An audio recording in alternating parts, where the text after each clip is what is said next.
kali ini sama saya lagi nih, udah berapa kali saya jadi moderator ya untuk podcastnya Love Yourself Indonesia. Sebelumnya perkenalkan diri dulu, nama saya Ade Ayu Harisdiana Putri, teman-teman cukup panggil saya Ayu. Saya salah satu psikolog klinis di Love Yourself Indonesia, dan hari ini senang banget kita lagi-lagi membahas tentang kesehatan mental ya, yang asiknya bisa didengerin di Spotify gitu ya. Dan hari ini tuh ada narsum yang tidak hanya punya ilmu yang banyak yang akan dibagikan sama kita, terutama saya juga nanti yang akan dapat ilmu juga nih dari pemaparan beliau. Juga nanti kita mau tanya-tanya nih seputar tentang diri sendiri gitu, karena kita berhubungan dengan self-selfan nih, yang biasanya suka self-diagnose, yang terus ngomongnya selalu self apa. Nah ini ternyata tuh ada nih self-forgiveness. Kalau dari namanya mungkin udah terbayang ya, tercerahkan gitu ya.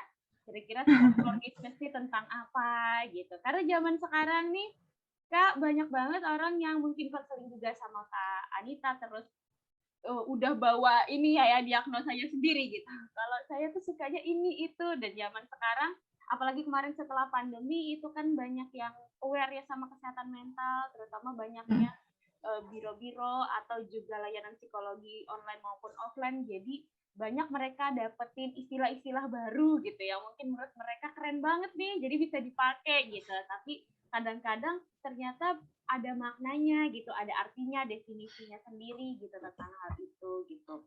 Nah kalau kita singgung sedikit, kita bahas tentang self-forgiveness kan berarti ada proses di situ ya, saat si seorang ini menyadari tentang kesalahannya gitu. Jadi tidak hanya dengan minta maaf selesai, tapi kita paham terhadap emosi yang hadir, terus mungkin itu sebagai konsekuensi juga dari kesalahan yang dilakukan, baik itu kesalahan yang memang dia sengaja ataupun tidak, terus juga saat menebus kesalahan tersebut apa yang harusnya dilakukan, baik untuk orang lain, memperbaiki keadaan maupun diri sendiri juga gitu. Jadi lagi-lagi semua yang dilakukan itu pasti ada dampaknya juga untuk diri kita sendiri gitu. Makanya penting banget untuk belajar tadi nih, self-selfan nih, karena banyak gitu ya.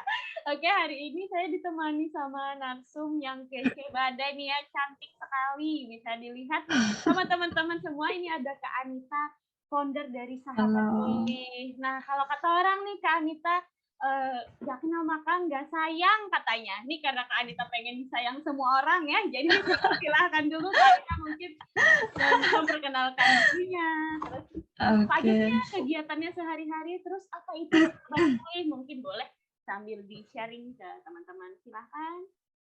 Oke, terima kasih Kak Ayu. Selamat pagi teman-teman semua, teman-teman Love Yourself ya, dari Love Yourself ya.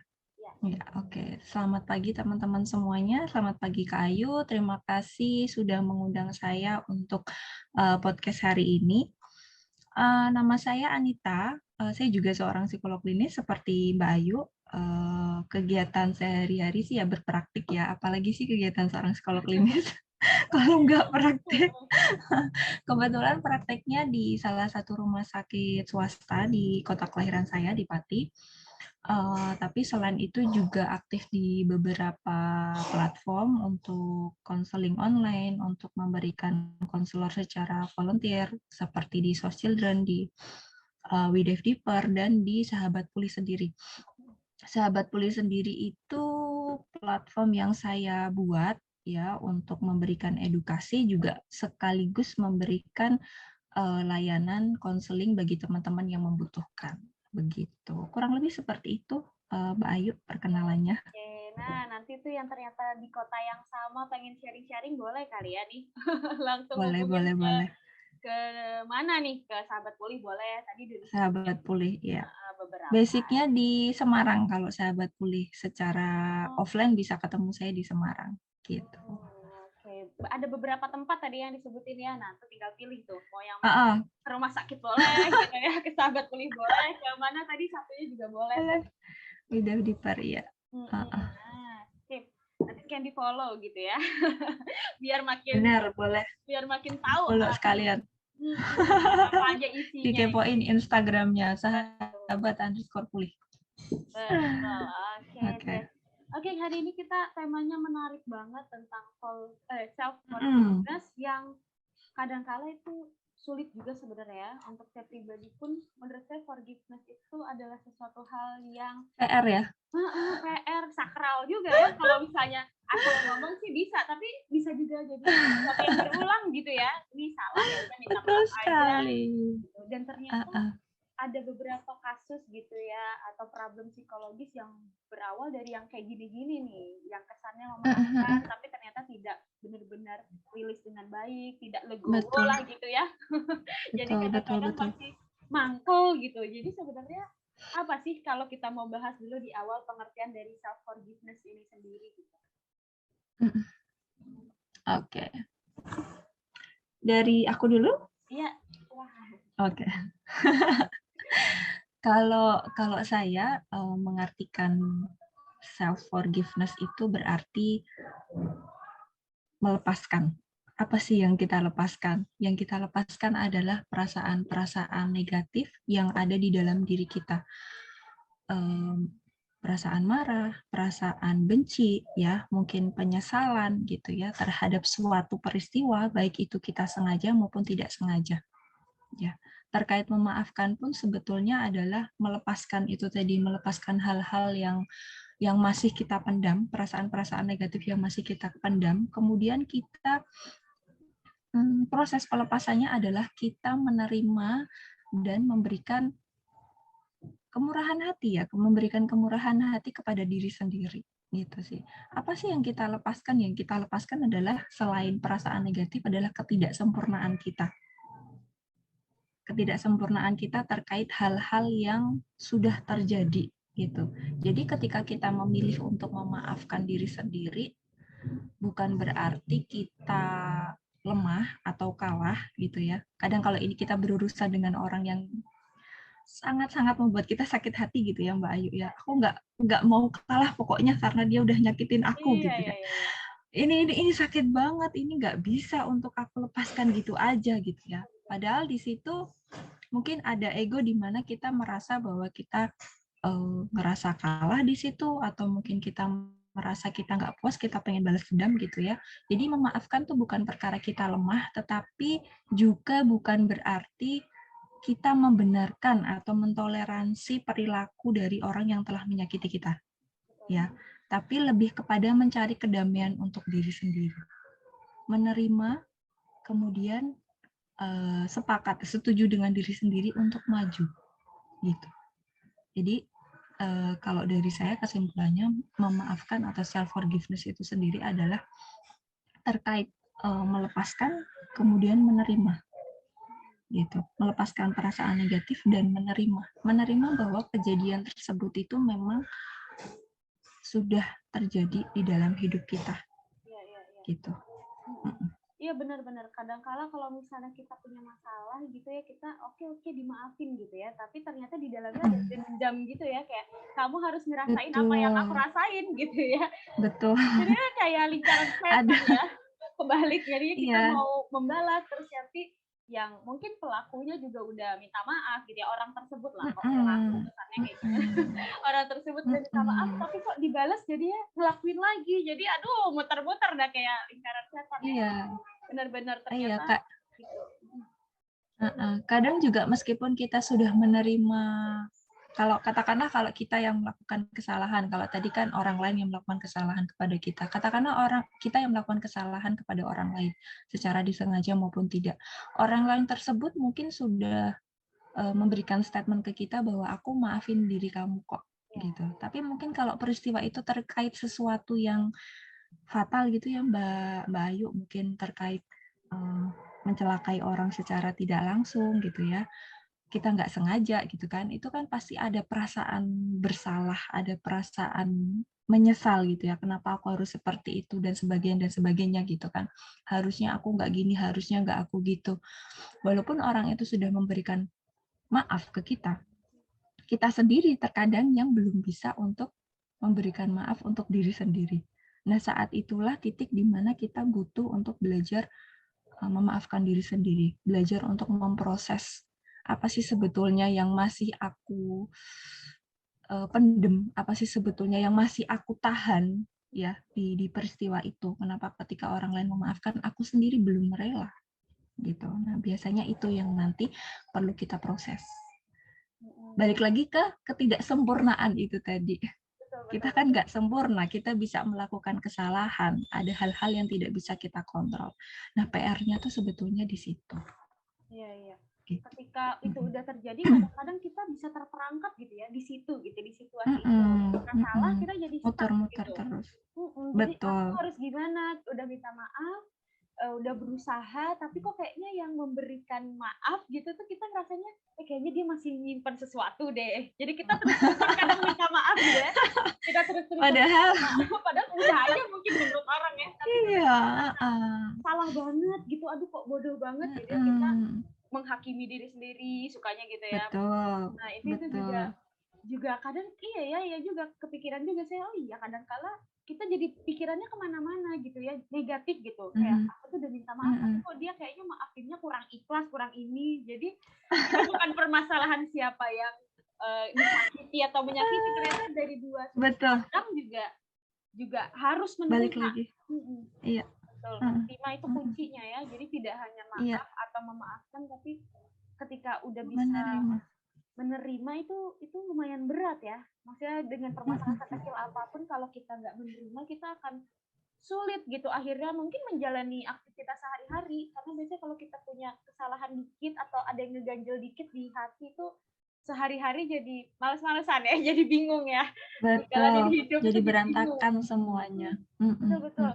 Ada pikiran gak enak dikit tuh seharian udah mengganggu mood ya, ganggu kerjaan, ganggu mungkin kalau ibu di rumah, ganggu biasanya masak enak, kalau sekarang masakannya jadi agak hambar gitu. Jadi banyak lah yang terjadi akibat itu ternyata. Berarti sangat penting ya self forgiveness ini. Sangat penting sekali, iya. Berarti kalau misalnya pertanyaannya seberapa penting, ya sangat penting karena ternyata kita tidak berada di situasi yang kita harus memaafkan aja. Tapi langkah ke depannya kita ngapain setelah dimaafkan atau setelah meminta maaf. Ya kan ya? Berarti setelah itu harus apa yang kita lakukan berarti ya di dalam situ berarti saya yakin kita ketika minta maaf kita menyadari apa yang kita lakukan, kita mungkin keteledoran kita, ketidaksempurnaan kita tadi gitu ya, lalu kita akan menjadi pribadi yang jauh lebih baik kan harapannya kayak gitu ya. Tapi sejauh ini nih kalau menurut Kak Anita sendiri pernah nggak dapat klien yang kayaknya sulit banget ya untuk menerima dirinya atau menerima keadaannya? Banyak ya. Banyak. Nah, itu adalah kuncinya nih, teman-teman semua gitu ya. Karena emang nggak semudah ini ya. Kalau kita membahas terus kayaknya ini bagus ya, positif, self forgiveness itu adalah sesuatu hal yang bagus gitu ya. Tapi ternyata banyak juga kasus-kasus yang bermula dari sini gitu ya. Berarti ya, mungkin core problemnya ini, tapi yang problem yang disampaikan sama Kak Anita mungkin permasalahannya berbeda. Ini ternyata setelah Kak Anita gali, oh ternyata ya itu belum bisa menerima gitu ya. Berarti memang gimana ya bagi orang-orang yang rasanya terjebak dalam ketidaknyamanan tadi loh, ketidaksempurnaan tadi, terus gimana cara memulai untuk bisa menerima, untuk memulai untuk bisa self forgiveness itu apa sih langkah mungkin yang langkah awal yang bisa teman-teman lakukan gitu? Oke. Jadi sebelum ke proses menerima tadi kan proses paling final ya Mbak Ayu ya. Proses paling final yang nanti akan kita proses mungkin bisa seumur hidup di dalam diri seseorang. Proses finalnya adalah menerima dan kita tidak tahu kapan menerima itu, endingnya itu kapan kita nggak bisa tahu. Bahkan mungkin kita sendiri tidak akan menyadari itu kalau ternyata aku sudah membuat progres, ternyata sekarang aku tidak terlalu emosional lagi, ternyata ketika orang lain mempermasalahkan terkait persepsiku, terkait pendapatku, aku sudah tidak terlalu terganggu lagi dengan itu gitu ya. Itu mungkin hal-hal yang nanti kita tidak sadari bahwa sebetulnya proses menerima itu sudah berjalan gitu. Nah, sebelum ke proses menerima, kita perlu ke proses menyadari. Menyadari apa sih sebetulnya? Menyadari hal-hal yang membuat kita terganggu, yang menghambat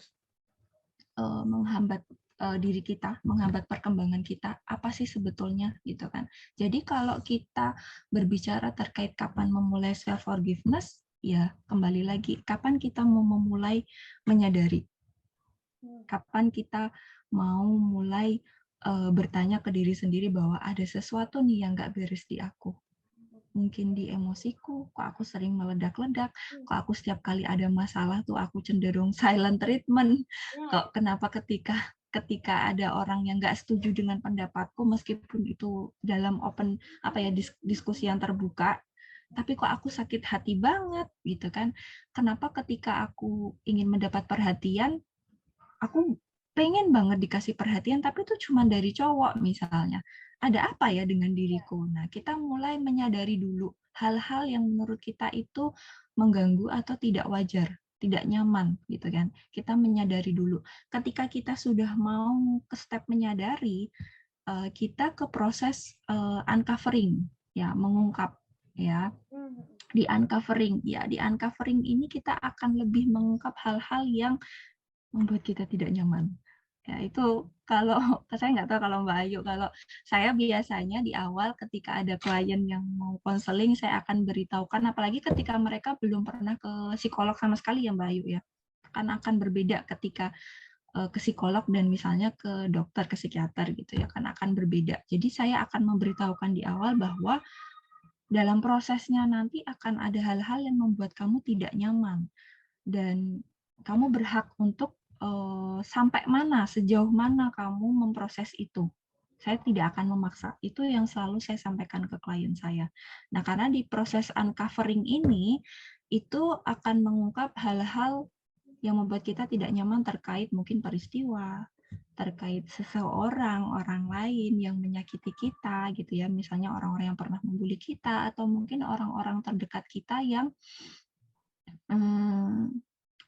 selama kita hidup, beberapa tahun kita hidup, secara tidak langsung memberikan luka kepada kita, gitu ya. Misalnya kayak kalau di orang-orang terdekat, di keluarga mungkin terkesan kayak guyonan gitu ya, kadangnya Mbak Ayu mungkin terkait komentar fisik, atau mungkin terkait komentar prestasi gitu ya, atau mungkin terkait komentar lain yang biasanya itu dikemas sebagai sebuah guyonan.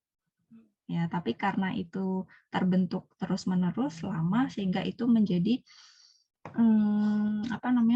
endapan emosi tersendiri di dalam diri kita yang itu juga bisa jadi masalah gitu. Nah, kita menyadari dulu, kemudian uncovering, mengungkap hal-hal apa yang menyakiti kita, dan biasanya ini bisa kita lakukan dengan refleksi ya.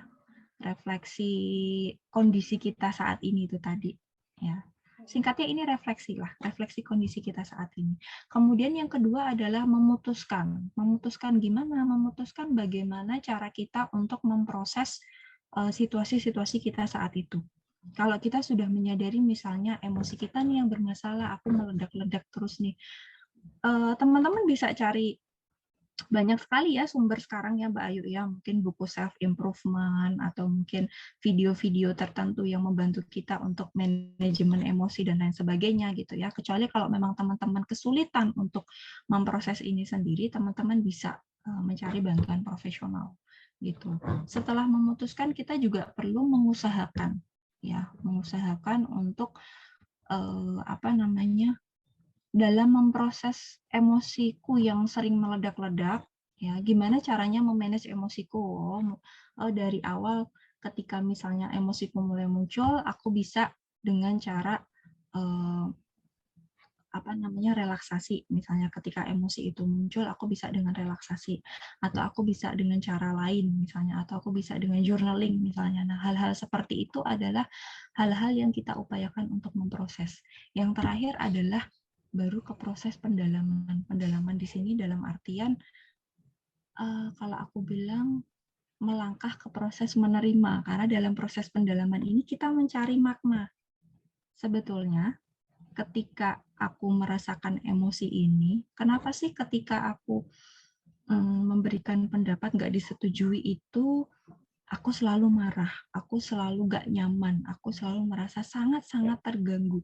Apa sih sebetulnya yang aku alami? Apa sih sebetulnya yang keluar ketika aku ingat itu? Oh, aku ngerasa aku nggak dihargai, misalnya gitu ya. Kita sudah nemu itu, aku merasa nggak dihargai. Kenapa aku bisa merasa nggak dihargai? Oh, ternyata di lingkunganku tumbuh, tingkat apresiasi di lingkunganku tuh sangat kecil. Misalnya kita bisa memahami itu, gitu kan. Sehingga ketika kita bisa memahami itu, kemudian kita bisa memberikan insight baru ke diri sendiri bahwa hal-hal yang kita alami itu adalah hal-hal yang mungkin saja atau normally bisa dialami oleh semua orang. Bahwa penderitaan itu pun universal. Yang tidak universal adalah subjektif kita masing-masing. Ya, misalnya kita mengalami bully di A, di B, di C, itu universal. Semua orang bisa mengalami bullying. Tapi pemahaman terkait bullying itu sangat subjektif. Dan itu wajar bagi masing-masing orang ketika itu berbeda. Ya. Nah, untuk sampai ke pendalaman ini, prosesnya pasti akan sangat panjang. Dan jika memang teman-teman kesulitan, ya bagi saya, tidak semua orang akan bisa memproses ini sendirian ya, karena sulit gitu ya, Mbak Ayu. Jadi mungkin teman-teman bisa menerima bantuan dari profesional atau mungkin itu tokoh agama atau mungkin teman-teman yang berada di dalam satu komunitas yang sama. Biasanya kan akan memberikan support yang dibutuhkan gitu. Begitu Mbak Ayu. Kurang lebih prosesnya seperti itu. Jadi nggak ada sesuatu hal yang instan ya. Kalau kata Betul orang sekali. pengennya instan kayak mie instan, tapi lupa nggak bisa juga dibuka dulu ya bungkusnya ya, ambil panci dulu gitu. Jadi ada juga prosesnya kalau mie instan, apalagi yang begini, apalagi tuh manusia gitu ya, kita tuh punya akal, punya perasaan. Betul jadi sekali. mau instan tuh mau gimana? Obat apa yang bisa membuat orang langsung mujarab memaafkan orang tanpa ingat-ingat misalnya gitu kan? Nggak ada. Jadi kita mulai dari diri sendiri gitu. Tadi saya singgung, saya terklik gitu saat ngomong tentang oh ya mungkin bercandaan orang gitu. Iya, zaman sekarang mungkin kita ketemu dengan banyak istilah ya, Kak Anita ya, kayak kalau misalnya kita ngomong tuh jadi enak banget gitu ya. Kalau ngedengar orang lain ngomong terus kalau kita tersinggung nanti kita yang disalahin gitu. Kayak kita yang dibilangin, kamu kok baperan gitu. Padahal kan gimana ya? Iya, mau gimana kalau bisa dikatain misalnya kayak tadi ya berhubungan tentang fisik misalnya, atau misalnya sekarang mungkin status gitu ya, kayak kok umur segini belum menikah misalnya, saat lebaran kemarin ya, kita habis lebaran habis ketemu terus pertanyaan sakral itu ya. Pertanyaan yang aduh sangat dihindari mungkin kalau ketemu keluarga besar atau teman-teman waktu reuni kan, kayak ya, udah ngapain aja misalnya gitu, kerjaan udah punya apa aja, udah punya apa aja, nanti yang belum nikah ditanyain, yang sudah nikah kapan punya anak, ya gitu terus gitu ya, akan ada terus pertanyaannya. Ngomong-ngomong soal itu berarti kita sebenarnya setiap harinya gitu kita akan di-challenge terus ya sama lingkungan kita, iya kan? Jadi kalau misalnya mau ngebahas kapan sih kita mau memulai untuk self forgiveness, mau nggak mau harusnya kita siap gitu ya untuk apapun itu gitu, karena setiap hari kita akan ketemu nggak sih orang yang kayak gitu ya, nggak yang kita akhirnya disalahin gitu. Kita mungkin diam awalnya nggak apa-apa deh, sekali dua kali diomongin tentang kerjaan, tentang kehidupan pribadi gitu ya, nggak apa-apa deh sekali. Tapi kalau akhirnya kita ketemu orang yang mungkin basa-basinya tuh beneran basi gitu ya, beneran basi ya, basa-basinya tuh mungkin tuh ya itu tadi, entah lelucon, mungkin karena lama nggak ketemu bingung kali ya, kayak mau bahas apa gitu, jadi ya udahlah, sekarang kerja di mana, oh ya udah dapet apa aja, mungkin itu hanya terceletuk karena bingung gitu ya mau ngebahas apa. Lalu yang disalahkan nanti saat seseorang ini merasa kok lawan bicaranya jadi jutek gitu, ngejawabnya gitu, atau ditinggalin, atau akhirnya kok jadi renggang hubungannya, terus nanti yang orang ini yang dikatainnya, aduh kok baperan banget sih, padahal kan kayak gitu aja. Jadi zaman sekarang agak sulit ya, udah zaman sekarang kayak saya tua banget gitu. Tapi maksudnya di istilah-istilah sekarang tuh kayak seperti bertamengkan gitu, jadi kita boleh aja ngomong apa aja, lalu kita nyalahin orang lain. Jadi cenderungnya sekarang tuh menurut saya banyak istilah, banyak hal yang kita dapat gitu, tapi kita juga jadinya enak banget mau berlindung karena kita tahu istilah-istilah psikologis gitu ya, kayak betul. Jadi kayak tren gitu ya Mbak Ayu. Jadi kayak aduh aku tuh butuh healing dulu nih. Waduh, padahal mau check out Shopee, misalnya mau jalan-jalan kemana, mau nonton, ngomongnya healing dulu. Healing, iya Misalnya benar.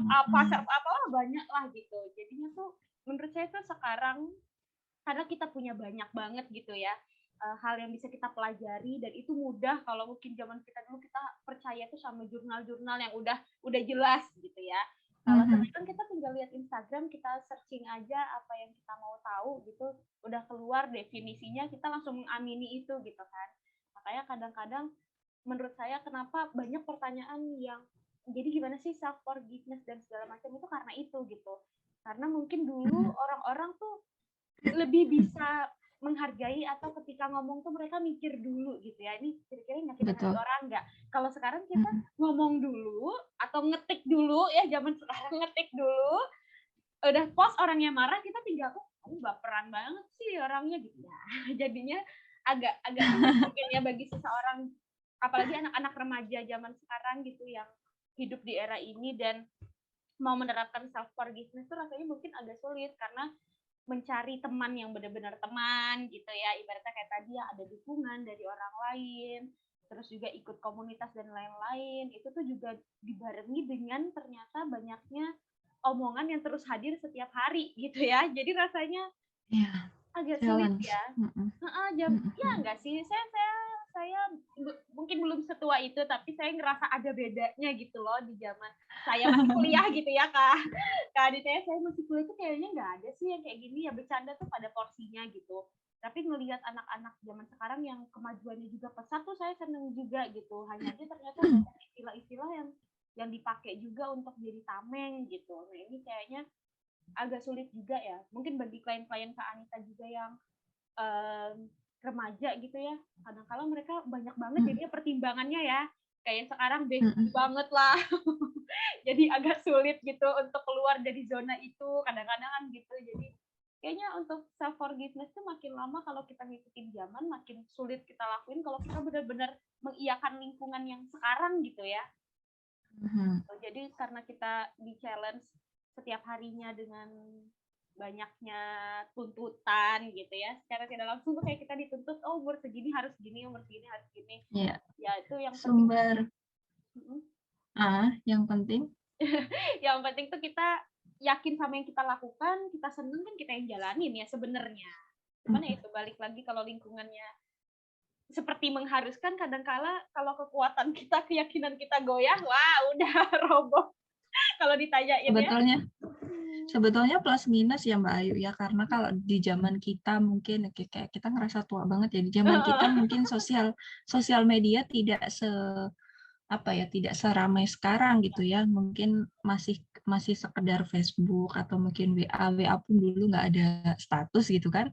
Iya benar. Jadi mungkin informasi-informasi tertentu, informasi-informasi privacy itu tidak akan semudah sekarang gitu. Kalau sekarang kan kita mudah banget curhat di sosmed dan lain sebagainya. Ya ada plus minusnya. Plusnya mungkin kita lebih gampang untuk dapat informasi ya. Sekarang kita gampang banget untuk ikut webinar secara gratis di berbagai macam platform gitu ya, tersedia. Negatifnya mungkin ya ada stresor yang lebih kencang, stresor yang lebih berat, dan kita perlu belajar untuk ngefilter itu semua, usahanya, effortnya perlu lebih kencang. Kalau dari saya lihatnya seperti itu. Betul. Gitu. Betul. Banyak hal bagusnya juga, tapi niat kita ya, diri kita harus diperketat lagi biar nggak goyah. Nah, kadang-kadang tuh ya kalau orang-orang udah kayaknya nih tadi udah kuat banget nih pendiriannya nih, tidak akan goyah dengan lingkungan, arus dan lain sebagainya.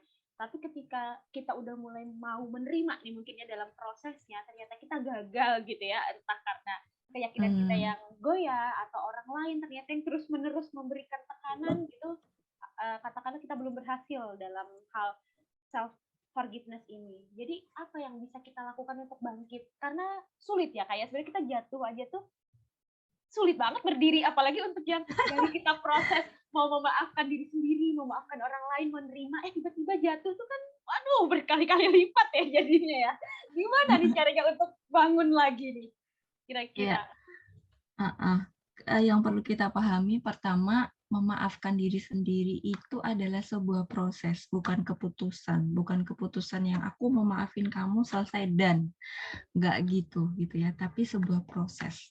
Nah, proses ini memang diawali dari keputusan, dalam artian saya mau mulai untuk berproses. Prosesnya apa yang seperti saya sebutkan tadi, mulai menyadari, mulai mengcover, mulai mengungkap hal-hal yang membuat kita nggak nyaman dan lain sebagainya gitu. Terus gimana ketika dalam prosesnya itu kita gagal? Gagalnya itu seperti apa dulu ya?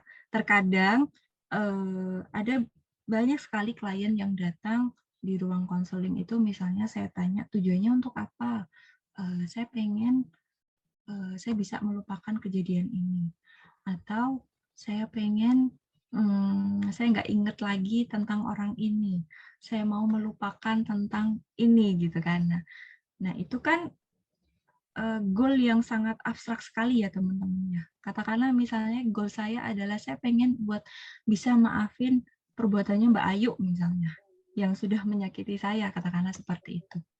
Tapi kita tidak memprosesnya sedikit demi sedikit, dalam artian apa sih sebetulnya yang membuat saya nggak nyaman dengan Mbak Ayu? Apa sih sebetulnya yang masih mengganjal di dalam diri saya terkait Mbak Ayu? Atau apa sih imbasnya ketika Mbak Ayu melukai saya saat itu? Kita nggak memilah-milah itu, nanti kita akan kesulitan gitu loh. Jadi gagal dalam artian di sini mungkin kalau kita pandang dalam artian secara secara utuh saya belum bisa memaafkan Mbak Ayu, mungkin bisa dibilang gagal. Tapi kalau kita bisa memilah atau memecahnya satu-satu, kita tidak akan ke pemikiran bahwa kita sudah gagal.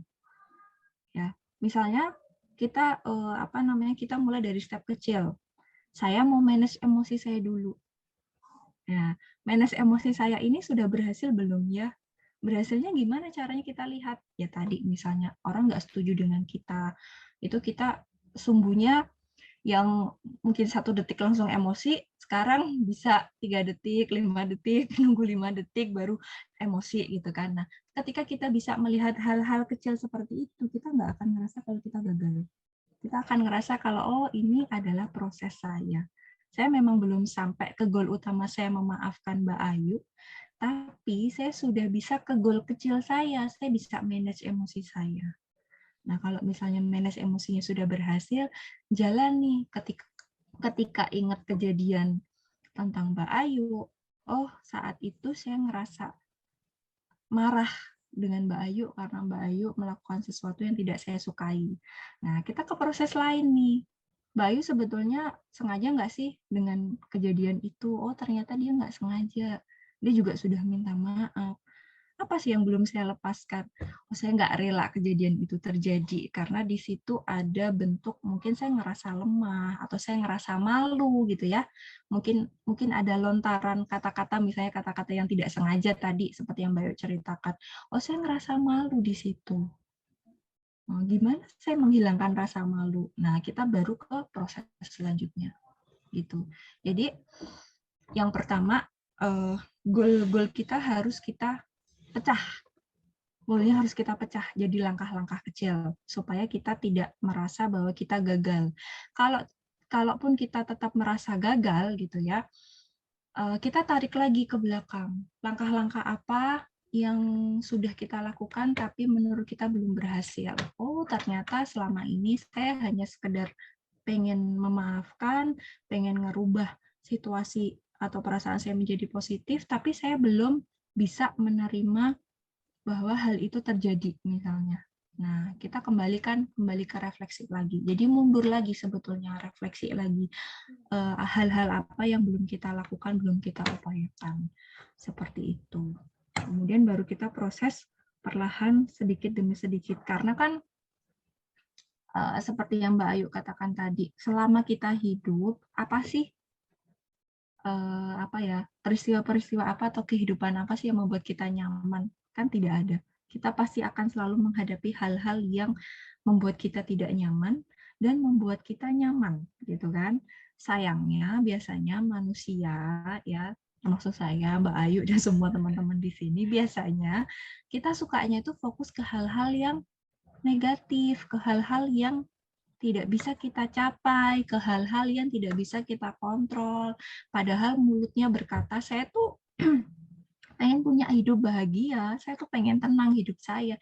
Tapi di dalam dia nggak mau menerima bahwa dirinya sendiri pun itu masih menyimpan dendam dengan mungkin orang terdekat. Dirinya masih selalu meragukan kemampuan atau potensi dirinya sendiri. Dia selalu ngerasa nggak mampu. Dia selalu ngerasa bukan siapa-siapa, aku nggak akan bisa apa-apa, dan lain sebagainya. Ya, kita nggak akan pernah bisa bahagia kalau seperti itu. Iya Gitu. benar. Ya. Ya, oke. Yang biasanya saya terapkan tuh berarti ini ya, orang tuh kalau punya tujuan tuh kejauhan kadang ya. Tujuannya Betul. jangan jauh-jauh dulu gitu. Yang terdekat aja. Saya aja tuh sampai sekarang tuh selalu menerapkan saya besoknya ngapain gitu tujuannya tuh. Gak mulu-mulu kalau saya tuh misalnya karena kerjaannya banyak, saya pengen misalnya nonton drakor kelar tuh semuanya satu drakor tuh. Jadi caranya harus gimana biar saya bisa nonton itu dengan tenang. Oh, saya kerja harus betul ngerjain laporan cepet gitu, nangan klien tepat waktu. Akhirnya saya nyampe ke tujuan itu. Jangan jauh-jauh muluk-muluk, aduh nanti gajian tuh saya mau beli ini kejauhan nunggu gajian gitu ibaratnya tuh gitu. Sama kayak teman-teman tadi mau nyampe maafkan orang atau menerima, jangan ke aku kok belum nerima ya, tapi ternyata kayak Kak Anita bilang tadi, ayo kita jabarkan.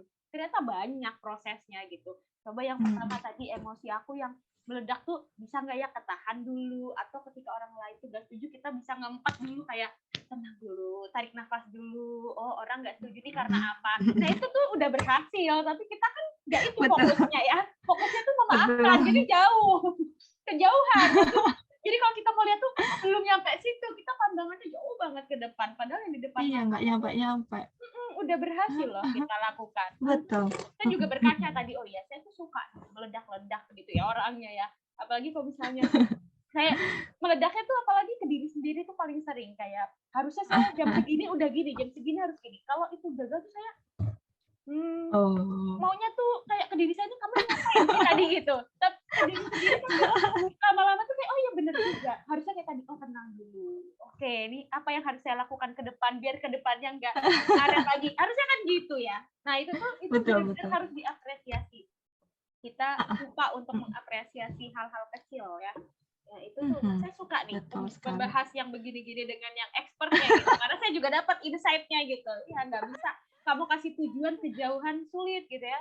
Masuk sekolah tujuannya cepat-cepat lulus ya, sabar, memahami dulu pelajarannya.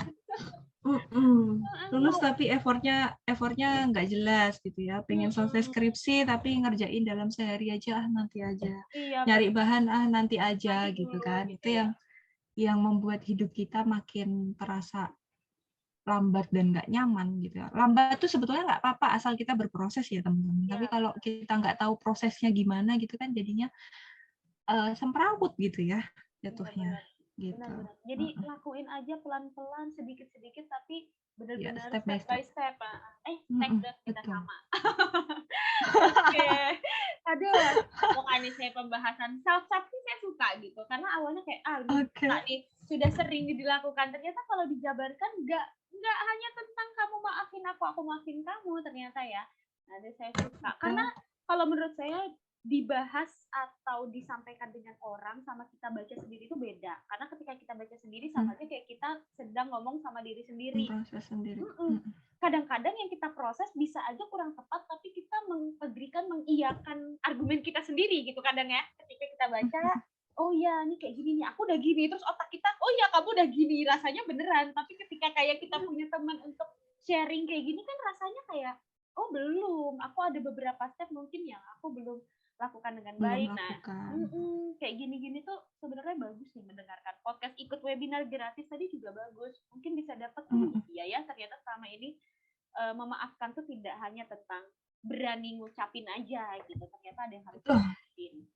Oke, karena udah banyak banget dapat insight nih, kira-kira ini pertanyaan terakhir nih ya. Saya pengen tahu banget nih, kira-kira biasanya tuh kendala apa sih yang membuat orang itu tuh mulai pengen ngelakuin tapi kendalanya banyak ternyata di dalam ini. Karena kita selama menjalankan sesuatu hal yang bagus-bagus pasti kita ada kendalanya ya, entah pikiran negatif, entah omongan orang dan lain-lain yang bikin kita goyah. Biasanya kendala apa sih yang sering banget menghancurkan niat kita ya, niat-niat yang bagus itu. Oke. Kendalanya adalah keluar dari zona nyaman. Nah, itu bergeser. Juga bahasa anak sekarang ya. Nih, zona nyaman nih, gimana nih? Untuk berubah gitu. Karena ketika balik lagi ya, tadi ada proses uncovering, mengungkap, sampai pada endingnya menerima gitu ya. Pada proses menyadari itu kan kita harus menyadari hal-hal yang mungkin selama ini berusaha kita hindari, hal-hal yang berusaha kita ignore gitu ya. Kemudian ketika kita sudah mau untuk menyadari, ternyata saya harus merubah sesuatu yang selama ini sering saya lakukan. Saya harus merubah mungkin pola pikir saya, cara saya menanggapi sesuatu terkait emosi saya. Nah, ribet atau mungkin merasa ribet atau mungkin ngerasa nggak siap dengan itu gitu ya, membayangkan prosesnya, ditambah lagi hal-hal yang sudah mengendap di dalam diri seseorang, mungkin perasaan bersalah, menyesal, kemudian merasa lebih buruk, atau mungkin paling parahnya merasa benci sama dirinya sendiri, sehingga dia ngerasa, ngapain sih, toh aku memang sudah seperti ini. Gitu. Jadi proses untuk berubah itulah yang akhirnya maju mundur, membuat seseorang kesulitan untuk berproses ke self forgiveness itu tadi, gitu. Oke, berarti ada perasaan belum siap untuk merubah. Kuncinya diri sendiri juga berarti ya? Betul sekali, betul Niatnya. sekali, betul, iya. Terkadang kita berusaha, udah kok aku sudah merefleksikan kejadian-kejadian yang kemarin, atau aku sudah merenungkan gitu ya, tapi perenungannya itu bersifat nggak sehat, atau yang bahasa kerennya kita ruminasi gitu Mbak Ayu. Di dalam ruminasi kan kita prosesnya cuman nge-recall, kayak ibaratnya kayak kita nyetel film berulang-ulang gitu ya, dan kita nggak fokus ke perspektif yang berbeda. Kita hanya fokus ke perspektif itu saja, sehingga akan muncul perasaan-perasaan yang semakin tertekan. Harusnya saya nggak gitu, harusnya saya gini, bla bla bla. Padahal kalau kita berbicara refleksi, ya refleksi itu adalah kondisi kita saat ini yang terpengaruh oleh kondisi masa lalu dan apa yang harus kita lakukan. Gitu. Bedanya di situ. Gitu ya. Sehingga itu bikin tambah kejadian-kejadian, betul. Kenapa kalau refleksi kita butuh fokus pada saat ini? Ya karena saat ini dan saat itu akan berbeda gitu. Kita menyadari bahwa kemarin tuh sudah lalu. Saya cuma mau pengen nyetel, tapi saya pengen ngelihat di situ ada kejadian apa aja, positif negatifnya apa. Oke, saya mengalami sesuatu yang negatif, tapi di situ orang tersebut melakukan karena apa? Seperti tadi, Mbak Ayu ternyata nggak sengaja loh melontarkan kata-kata itu, dan dia sudah meminta maaf ke saya. Jadi kalau refleksi kan seperti itu, kita lihat dari dua sisi. Kalau refleksi yang tidak adaptif, kita cenderung lebih ke menyalahkan diri sendiri pada akhirnya. Oh, ini salahku. Aku yang baperan. Ya deh, aku yang baperan. Aku yang nggak bisa diajak bercanda. Oh iya, ya. Benar. Jadinya gitu ya. Pada akhirnya terus kita menganggap bahwa diri kita memang seperti itu. Itu kenapa ketika kita mengalami kejadian traumatis akan sulit gitu ya, sulit untuk dilepaskan karena mungkin traumanya itu sudah ibaratnya kalau aku mengibaratkan trauma itu kayak tas yang kita kita gedong gitu kan, tasnya bisa kita lepas kapanpun gitu kan, walaupun kita tahu itu ada, tapi ketika kita tidak bisa memprosesnya dengan baik ya traumanya nyatu di dalam diri kita, jadinya self image kita pun terganggu. Yang awalnya sebetulnya kita punya potensi positif, kita merasa aku nggak bisa apa-apa, aku memang nggak punya kemampuan apapun, aku memang nggak bisa dan lain sebagainya gitu. Aku memang jelek, aku memang bla bla bla bla bla bla bla gitu. Akhirnya kita memasukkan komentar-komentar itu dan sampai pada aku nggak suka sama diriku sendiri pada akhirnya. Sehingga itu menyulitkan seseorang untuk keluar dari zona nyaman itu sendiri. Untuk bergeser sedikit aja itu susah. Ya karena aku kayak gini, ya sudah. Gitu, jadi diterima aja ya. Bukannya harusnya makin memperbaiki tiap hari, bukan karena kita bermasalah ya maksudnya, tapi karena setiap hari memang kita pasti akan selalu ingin jadi yang terbaik gitu ya dari diri kita sebelumnya gitu. Tapi ketika kita menyadari kita banyak kurangnya, terus mungkin kurangnya juga dukungan dari orang, akhirnya kita jadi iya banget nih, ternyata aku baperan. Jadi iya benar juga. Jadinya kita jadi nggak nyalahin orang, tapi ya deh aku yang baperan, aku yang nggak cocok temenan. Ya jadi ini juga warning buat kita ya untuk nggak menamengkan baperan itu kepada setiap orang, karena mungkin efeknya di tiap orang beda-beda. Bisa jadi kalau misalnya kita bilang baperan, ada yang emang satu frekuensi nih gaulnya sama kita, jadi dia ngerti yang kita maksud, tapi ada juga yang ngerasanya oh iya beneran aku baperan, aku nggak cocok temenan sama kalian dan lain-lain. Nah itu kita jadi penyumbang hal-hal negatif dari orang. Kita bisa jadi penyumbang, iya. Kita bisa jadi penyumbang teman-teman untuk orang lain secara tidak sengaja gitu ya. Jadi memang kita juga harus bisa membawa diri kita sebaik mungkin lah. Tapi memang juga di satu sisi kita juga harus menyadari bahwa ada hal-hal yang di luar kontrol kita. Mungkin Mbak Ayu nggak ngapa-ngapain saya aja bisa iri sama Mbak Ayu gitu. Nah, di momen-momen seperti itu kita perlu juga menyadari bahwa ada hal yang memang tidak bisa kita kontrol, tapi kita bisa mengupayakan untuk bagaimana cara kita berkomunikasi ke orang, bagaimana sikap kita ke orang lain, bagaimana cara kita memberikan pendapat jika orang lain memang tidak setuju, bagaimana cara mengkomunikasikannya supaya orang lain tidak terlalu tersakiti, tidak terlalu terganggu dengan diri kita. Itu sih yang bisa kita upayakan. Begitu. Iya, benar. Berarti komunikasi juga penting, bagus. Dan ternyata dirangkum-rangkum nih, efeknya berat dan banyak gitu ya kan. Betul. Dari support gitu, ternyata efeknya banyak banget. Gitu. Nah, ini jadinya rempong nih kalau misalnya kita nggak benar-benar ngerti tentang diri, itu banyak efeknya gitu. Tidak hanya untuk diri kita, betul sekali Kak Ayu. Oke, kira-kira untuk kata-kata pemanis nih penutup, mungkin ada sepatah dua patah kata dari Kak Anita untuk entah merangkum atau mungkin ada pesan-pesan untuk menjaga kesehatan mental teman-teman semua, gimana?